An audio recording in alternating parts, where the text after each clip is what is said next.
Boa noite, me chamo Matheus e esse é a minha parte da atividade proposta pelo professor, qual eu tenho que fazer um demonstrativo do que eu aprendi sobre o tema do romantismo em Portugal. Então eu escolhi o podcast porque eu gostei de fazer o podcast no outro trabalho e é uma forma mais dinâmica de explicar o que eu aprendi. Bom, o romantismo foi um movimento artístico, político e filosófico começou no século XVIII e durou boa parte do século XIX, e ele surgiu decorrente de algumas revoluções, sendo elas a independência dos Estados Unidos, Revolução Francesa e Revolução Industrial. E por que isso?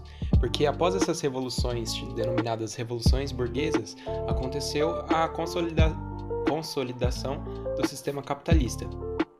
E com o crescimento da indústria, muitas fábricas, a cidade ligada 24 horas por dia, as pessoas trabalhando, se fez uma necessidade do ser humano, do homem, se reconectar com esse lado um pouco menos racional dele de estar ali trabalhando, ganhar dinheiro, sempre cumprir com a tarefa imposta por essa sociedade.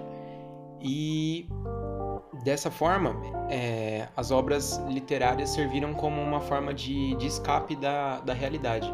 Então, as principais características do romantismo é o sentimentalismo exacerbado, uma idealização, um desenvolvimento do aspecto psicológico, algo que o ser humano não tinha tempo para fazer na vida real. Então, o romantismo, as obras literárias desenvolvidas no romantismo, ela tem principalmente essa característica de desenvolver o que o ser humano não conseguia desenvolver na vida real através da literatura. E o romantismo ele pode ser dividido em 3 fases ao longo do seu desenvolvimento, né? Então, a primeira fase do romantismo, ela pode ser identificada por características de nacionalismo, de valorização de aspectos religiosos. Então, ela até traz um pouco de características de como era a literatura um pouco antes do romantismo, né?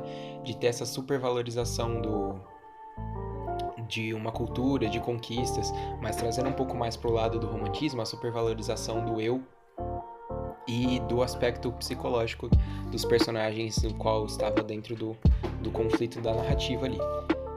E a segunda fase, a gente chama de fase ultra-romântica ou gótica, ela traz aspectos mais de desenvolver o sofrimento do personagem. Então ele passa por situações melancólicas, muito sofridas, e tem essa questão de o personagem estar numa situação muito infeliz ali e do autor ele ficar desenvolvendo esse sofrimento do personagem que é eterno. E a maioria das obras ela traz um personagem que enxerga que a única solução pro problema dele é a morte. Então a segunda parte traz essa questão bem melancólica, bem gótica, como fala o próprio nome, né?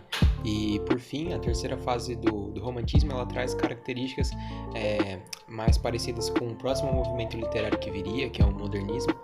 Então, elementos como a liberdade são tratados no texto, é uma visão mais ampla ali de tudo que se passava também no contexto histórico-social daquele tempo.